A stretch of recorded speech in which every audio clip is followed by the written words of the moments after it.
আসসালামু আলাইকুম। ইফতারে আসছে 28 তারিখে তারেক রহমান সাহেব। আমি বলছিলাম যে জামাতের একটা ইফতারের আয়োজন করা হয়েছে, সেখানে তারেক রহমানকে দাওয়াত করা হয়েছে স্ত্রী কন্যা সহ। তো জামাতের আমিরের সাথে ভালো সম্পর্ক কিন্তু তারেক রহমানের, হ্যাঁ। তারা কিন্তু কোলাগুলি করে, নাহিদ ইসলামের সাথে কোলাগুলি করে, কিন্তু ওই দিক দিয়ে গিয়ে আবার মনে করেন যে যা করার করতেছে। আদালতের গাড়ে বন্দুক রেখে মনে করেন যে আপনার জুলাই সনদকে কি করা যায় এটা নিয়ে বিভিন্ন ধরনের তালভানা, আজকে যে শিশির মনির বলল যেটা, যে বিভিন্ন ধরনের ইস্যু তুলে আনা হচ্ছে।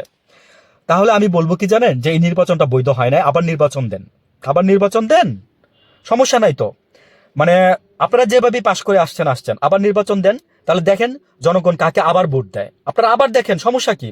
ওই যে 96 সালে একবার বলছিলাম না যে 18 দিন পরে আপনার যে আপনারাই তো আওয়ামী লীগ বিএনপি মিলে নির্বাচন করছিলেন, হ্যাঁ। মানে আওয়ামী লীগ জিতছিল 96, আওয়ামী লীগই তো জিতছিল, 96 ক্ষমতা চালাইছিল, দেশ চালাইছিল। আচ্ছা, 96 সালে তারপরে 18 দিন পরে আপনার সংসদ ভেঙে যায়, তারপরে সেই সেই নির্বাচনে আবার জয়ী হয়ে আসেন। আওয়ামী লীগ জিতছিল সম্ভবত 96 এর পর থেকে 2000 পর, এবার 2000 থেকে আবার বিএনপি জিতছিল। তো আসলে কি আপনারা ওই যে বললাম না যে একমাত্র খালেদা জিয়া ছাড়া, হ্যাঁ, আর ওই যে জিয়া রহমানকে তো আর আমরা দেখি নাই, জিয়া রহমানের কথা আমরা শুনছি, তারপর হচ্ছে মুজিবুর রহমানের কথা আমরা শুনছি। তো মানে জিয়া রহমান বললাম না যে হাসিনা আসার 15 দিন পরে মারা গেছে। তদন্ত করে দেখছিলেন যে কেন মারা গেছিল?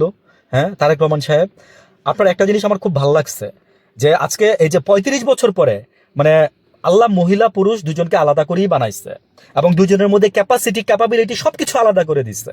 আপনারা যারা এই জিনিসগুলো মানতে চাবেন না, আমি আজকে বলি যে আপনারা তো এগুলো মানতেও চান না। 35 বছর পরে আজকে এই যে বলতে পারেন যে আমাদের দেশে যে পুরুষ নেতৃত্ব আসছে, মহিলা নেতৃত্বে ছাড়া। আচ্ছা, পাশাপাশি আমি আরেকটা জিনিস কোট করি, প্রচুর পরিমাণে আপনাদের এই যে ধর্ষণ হচ্ছে নরসিংদী মাধবদীতে বা মাধবপুরে বা মাধবদীতে একটা ঘটনা ঘটছে, যে আপনারা দেখেন, মানে মানে মেয়েটাকে একবার ধর্ষণ করা হয়েছে, দলবদ্ধভাবে, মানে দলবদ্ধভাবে দর্শন করা হয়েছে। আমার বলতে ভাই খুবই মানে খারাপ লাগতেছে এবং লজ্জা লাগতেছে, ঘৃণা লাগতেছে তাদের প্রতি। আবার তাকে ধর্ষণ করা হয়েছে। মেয়েটাকে যখন বাবার বাড়ি পৌঁছাই দিচ্ছিল, যখন তার বাবা ওইখান থেকে ছিনাই নিয়ে তাকে ধর্ষণ করা হয়েছে। বিএনপি তারপর তারপর তারপর তারপর তাকে মেরে হত্যা করা হয়েছে। ঠিক আছে, বিএনপির লোকজন আপনারা এগুলো করতেছেন। বিএনপির আচার সালিশে সালিশ করে দিচ্ছিল, তারপরে সেই সালিশে বিএনপির লোকজন ক্ষিপ্ত হয়ে তা মেয়েটাকে আবার ধর্ষণের সিদ্ধান্ত নেয়। তারেক রহমান সাহেব, আপনি কি এগুলো দেখেন না? দেখতেছেন না তারেক রহমান সাহেব? রোজার মাস দেখতেছেন না তারেক রহমান সাহেব? আল্লাহর গজব পড়তে বেশি দিন লাগে না, মনে রাখেন কথাটা। যে বললাম না যে আল্লাহর গজব পড়তে বেশি দিন লাগবে না। ঠিক আছে, যে ভালো থাকবেন সবাই। আসসালামু আলাইকুম।